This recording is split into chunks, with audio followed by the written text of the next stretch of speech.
have the wonderful excitement. We have packed this day when there is very easy for people to be sleepy with a lot of really good stuff to entice and encourage you. And this next discussion is absolutely part of that. So I would like to welcome, talking about the art of the perfect blend, how to partner for high impact product innovation. It is a pleasure to bring the lovely Amrita and the wonderful Nesin to stage for the next session. Thank you so much.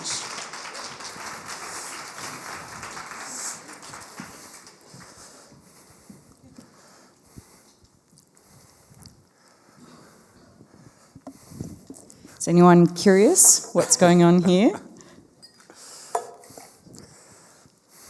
Yeah?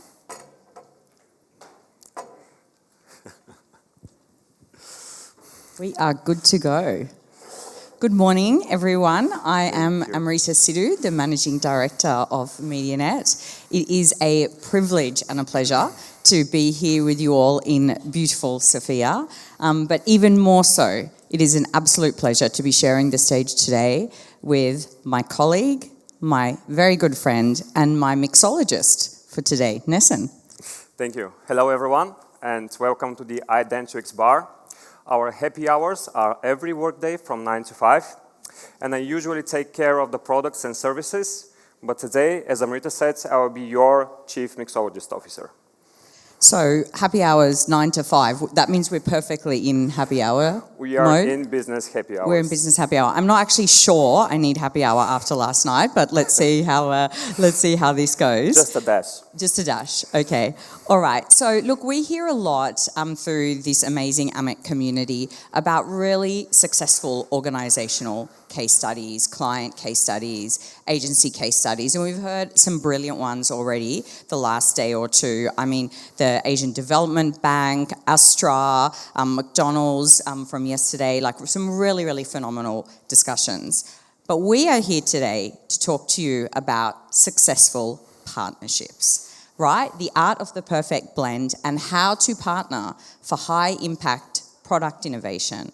And really, what are the necessary ingredients, tools, skill sets to make the perfect partnership cocktail that delivers measurable results? And this partnership story that I'm about to tell you actually starts in this room 2 years ago at AMEC Vienna in the gala dinner. So for anyone who thinks the gala dinners is just about fun, you get to meet some amazing people. And 2 years later, here we are. But Nesin, tell us, what is on the menu today? Absolutely. Let's see. So we will start with reinventing a classic, Medianet, already a leader in Australia and New Zealand. They decided to become untouchable, obviously, and they embraced automation with a little help from their friends at Identrics. Then we have the art of the blend. We will see how this partnership grew to the backdrop of one of the biggest disruptions that we have seen ever on the media landscape. And we were going to finish strongly with thinking about the future. We're going to pull the curtain a bit on some future projects.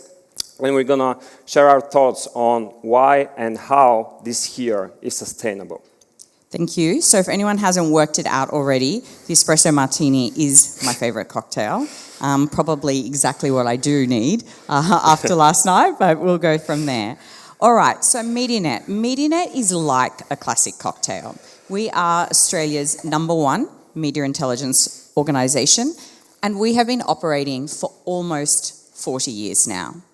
We do this through Australia and New Zealand's richest media contacts database, with an integrated press release distribution solution and a media insights and analysis service that really, these three services all together are about helping clients achieve earned media success, right? We have been doing this very, very well for a very long time, just like a classic cocktail.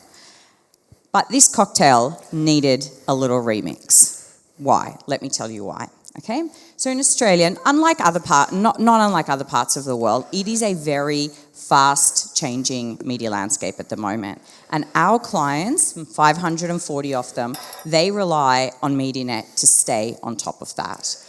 We conducted a survey of close to 1,000 journalists just a few months ago, And the findings were really, really important.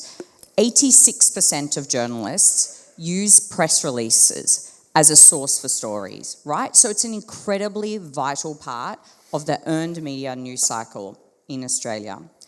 But how do we ensure that there is an ability for our clients to reach those journalists effectively when 49% of journalists have changed roles in the last year, right? That's 1 in every 2. That is really difficult for our clients to stay on top of without reliable, accurate, trustworthy data.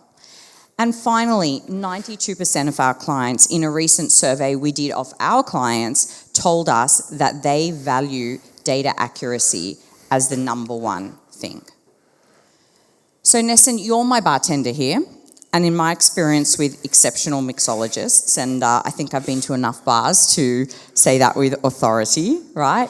A really great bartender is one who listens, right, to what you really want and then gives you that cocktail.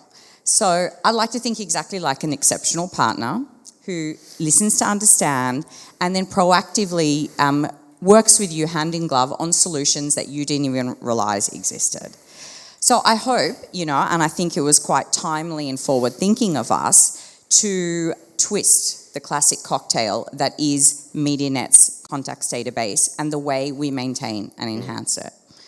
Now, before you tell us how you remix this, what else is happening out there in the world of media and comms that we should be aware of in this cocktail? Absolutely. Thank you, Amrita. Context, of course, in this case also is absolutely key. And this bartender listens, but also reads. And I have read that study that you have just quoted.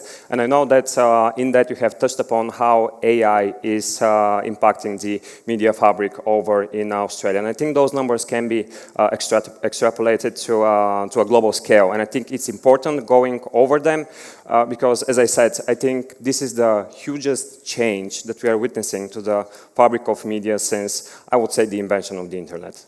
Okay, all right. So let's have a quick look at those numbers then before I pass that back to you. So in that same media landscape report that I mentioned, this year for the first time, we've done this survey for about 10 years, we asked questions about AI, okay? So it was really valuable, surprising and enlightening in context of our discussion here today. Firstly, very few journalists are actively using generative AI in their work, right? And almost 80%, so 4 out of 5, said that they were concerned about the potential impact of AI on the quality of journalism.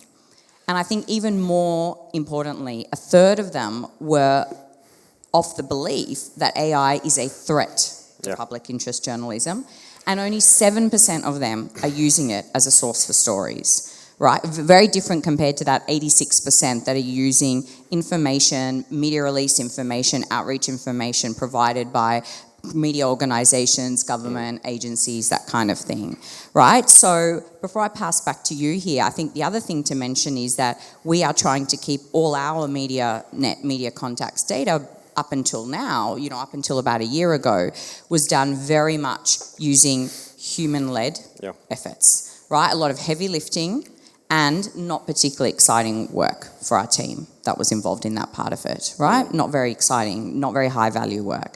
So tell me, what are the other inputs here that are going into this cocktail? Yeah, I think it's obvious that the journalists and the media starts to think about that the water is getting warmer. Now, adoption is still at lower levels. We are in the beginning of that curve. I'm not so sure about development. I would take a small wager here that after the next iteration of the big frontier models, we might be nearing a temporary plateau. And I'm saying this because I'm thinking about the scarcity of training data, I'm thinking about the scarcity of computational power, and I'm thinking about the energy aspect of it.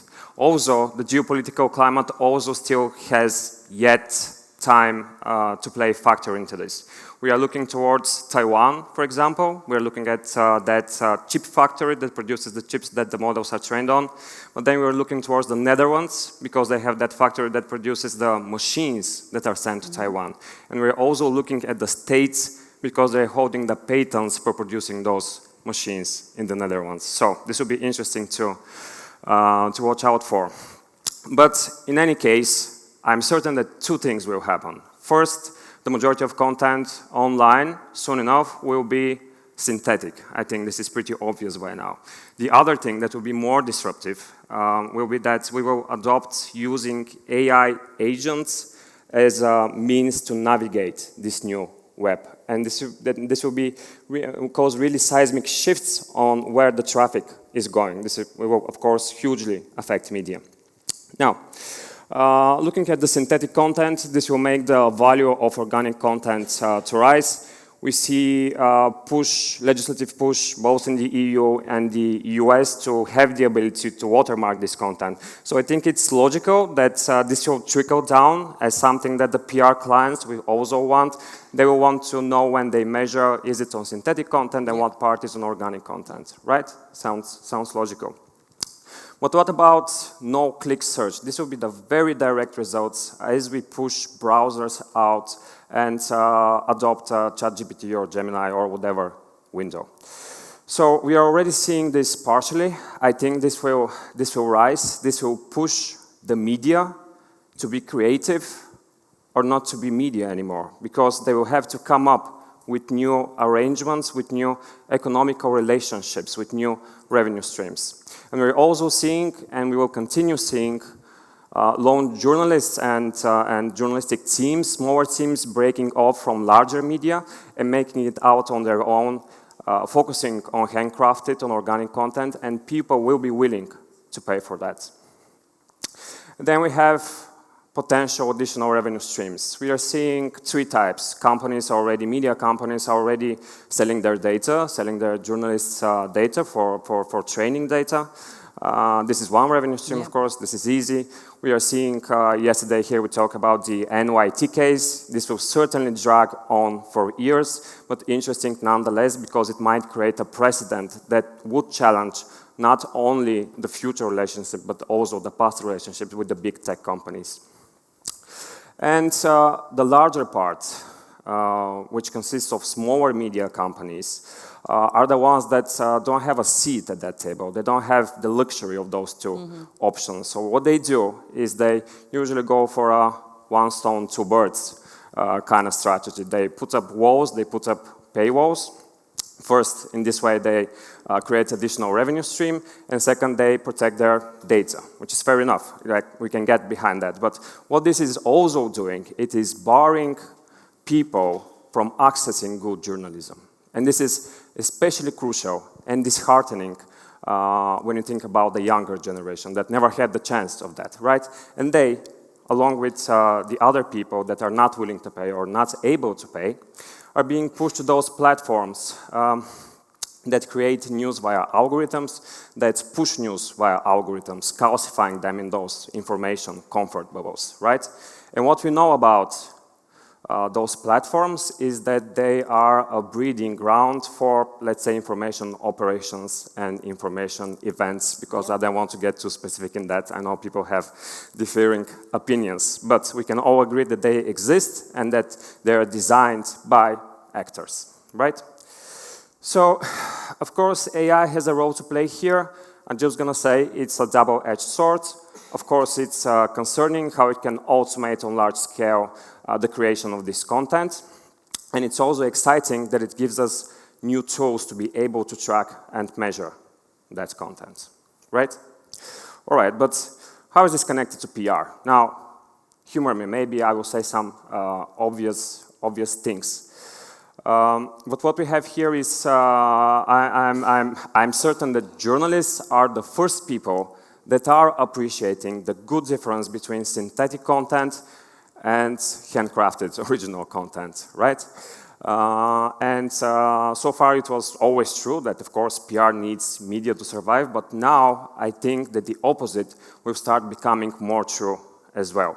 Because on the one hand, they'll be able to get original content from the PR community, but they can also use PR community to push original content, and more importantly, push the idea of original content.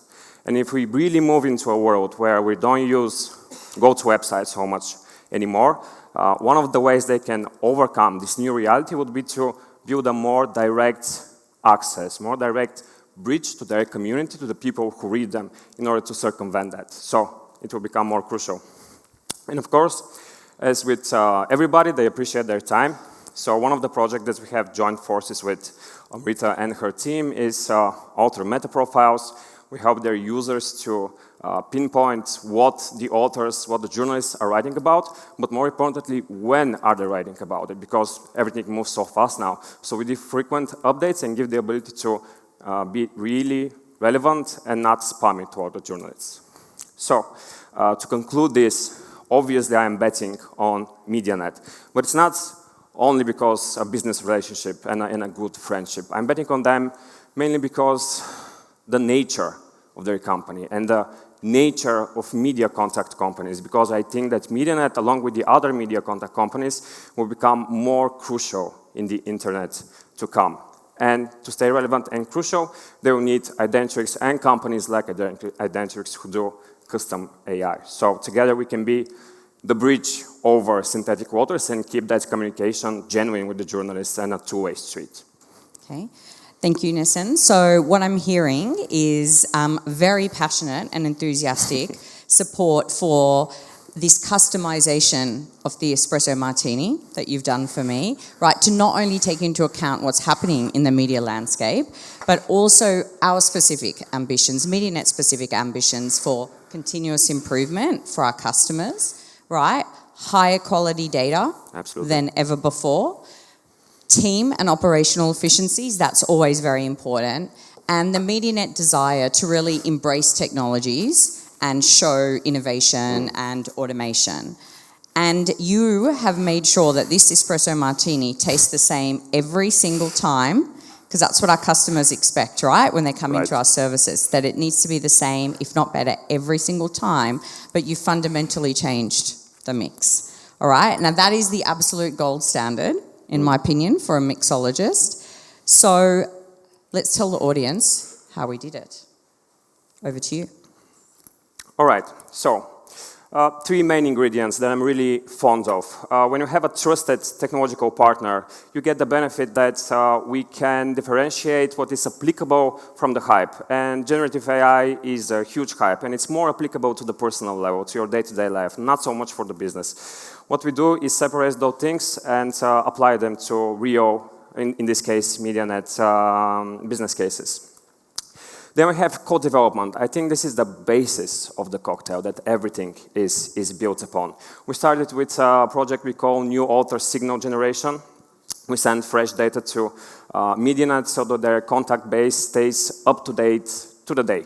We do it every day. And it was crucial working with them and with their team to pinpoint what is the threshold that makes the difference between spamming and sending actionable items, right? It was really the thing that made the difference. And in the end, we have the fact that we, Identrics, at our heart, we are still a research and development company, right?